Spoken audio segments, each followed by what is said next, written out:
Former NCB employee sentenced to 2 years in prison for $74.5 million fraud.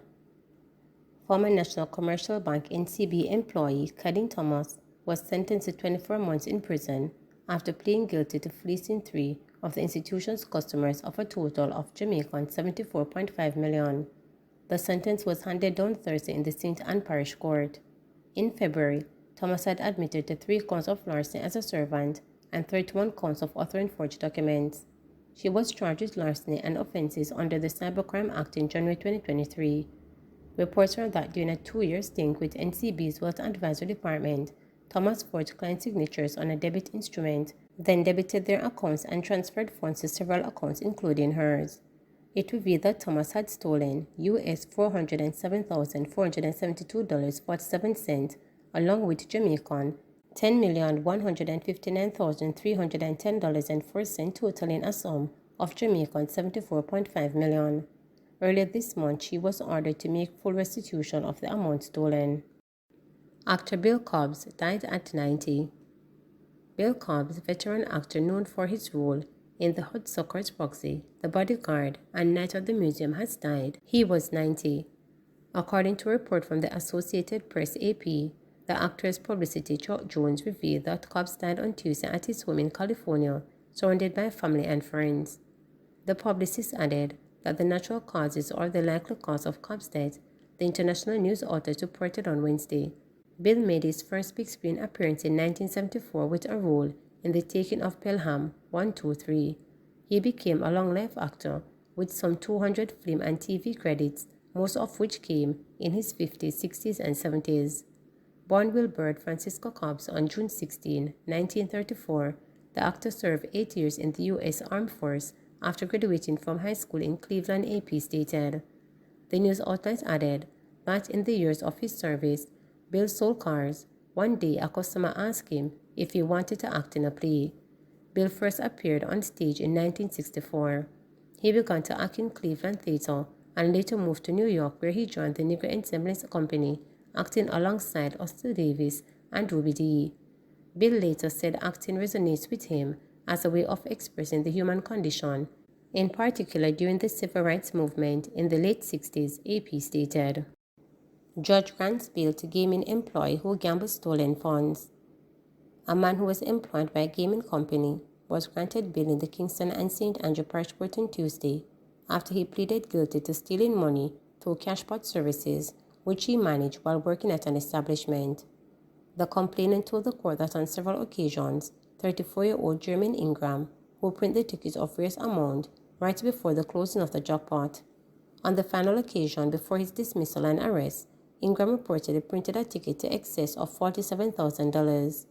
Pleading with Ingram, the complainant said, "Jermaine, can you give me the rest of the people's money, please, Jermaine?"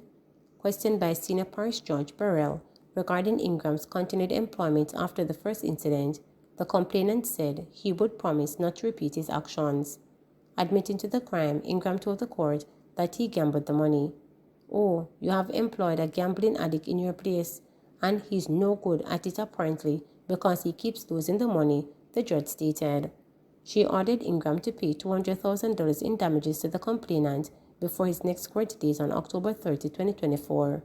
He was also granted bail on his own surety in the amount of $150,000.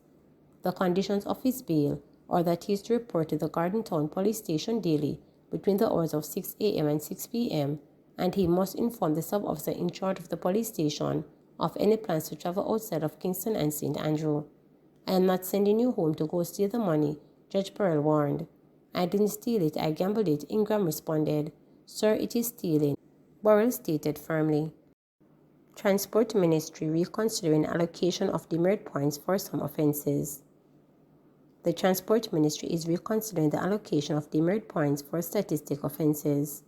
Statistic offenses are those which happen when a vehicle is not in motion.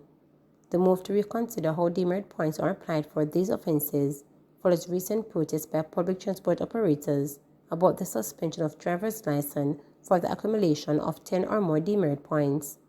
Speaking at a post-cabinet press briefing on Tuesday, Transport Minister Darrell Voss admitted that applying demerit points for non-moving offences can lead to the quick suspension of driver's license.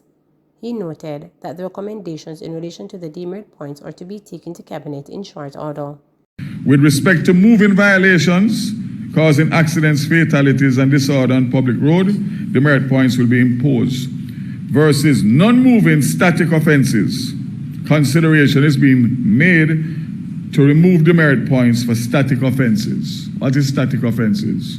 A faulty headlight, anything that is not paused while the car moving. And it is something personally that makes a lot of sense to me, and I will be absolutely supporting how to implement this in a seamless manner.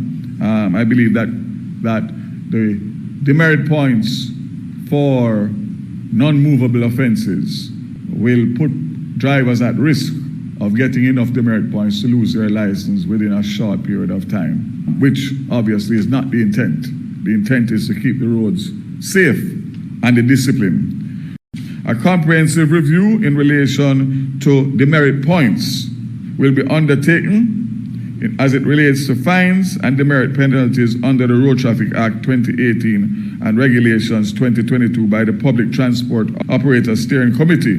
The recommendations are being reviewed by the Ministry with a view to be taken to Cabinet in short order. We had set a timeline for June 30th, so we are up on that date. So we are working towards that to get it to Cabinet shortly thereafter, the 30th. Government moves ahead to develop Fort Rocky as major entertainment avenue. The government is moving ahead with plans to develop Fort Rocky as a major venue in the Port Royal Entertainment Zone. In building the Fort Rocky venue, we had to conduct an ecological assessment of the site, which caused a delay, as well as a survey and a study of sound and light. Minister of Culture, Gender, Entertainment and Sport, Olivia Grange, said during her contribution to the 2024-2025 sectoral debate in the House of Representatives on Tuesday. Grange informed that these have been critical in determining the type of entertainment activities that should take place at Fort Rocky, considering the potential effects on residents, aviation, and sensitive ecological resources in the area. We are now aware that changes in light or noise in the ecosystem may have an impact on not only the functions of individual species, but the overall function of the ecosystem. So we have to design the light and the sound in a specific way to use that venue. We have been deliberately careful and sensitive in the development, she noted. The minister reported to the House that based on the findings of the environmental assessment, Fort Rocky is suitable for the purpose intended with careful environmental and ecological monitoring. This year, we will proceed to building out the parking lot and Vindex at Fort Rocky, Grange stated. Meanwhile, Grange noted that the government is positioning Jamworld to become the first operational 24-hour venue. She said site clearing, repairs, and other work to make Jamworld suitable for events have been done.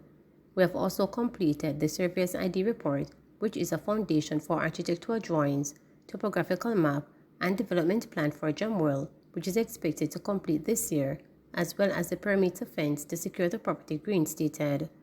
A proposal is also being considered for a public-private partnership in developing Jamworld as a TV and film soundstage facility and live performance space. The proposal calls for the development of multi-production soundstage, virtual production and gaming stage, post-production facilities, and a mill, among other facilities. Our potential partner anticipates the completion of the topographical map to develop a detailed design plan and move our discussions forward, Green stated. 2 men shot, 1 fatally, in confrontation with lawmen. A 25-year-old man was shot and killed during a confrontation with the police in Boys Content, Old Harbour, St. Catherine, Wednesday morning. Dead is Jerome Bill, otherwise called Dim Dim, of Old Harbour. Reports are that about 2:45 a.m., officers had a confrontation with Bailey, during which he was shot and killed.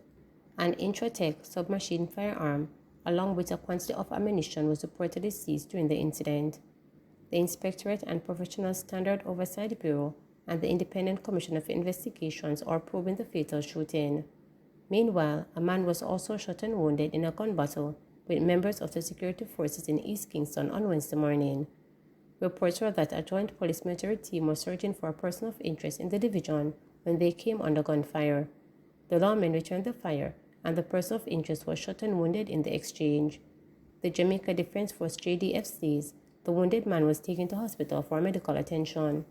It notes that a Smith & Wesson 9mm pistol and a magazine with 7 rounds of ammunition were recovered during the incident. The weapon is among some 13 that have been seized by joint security forces since the start of June. The JDF notes that 11 pistols, 1 submachine gun and 1 rifle were seized up to June 23rd. 86 live rounds and 10 magazines were also recovered in that period. 9 persons were detained in connection with those seizures. Please remember to subscribe, like, share, and click the notification bell for daily updates.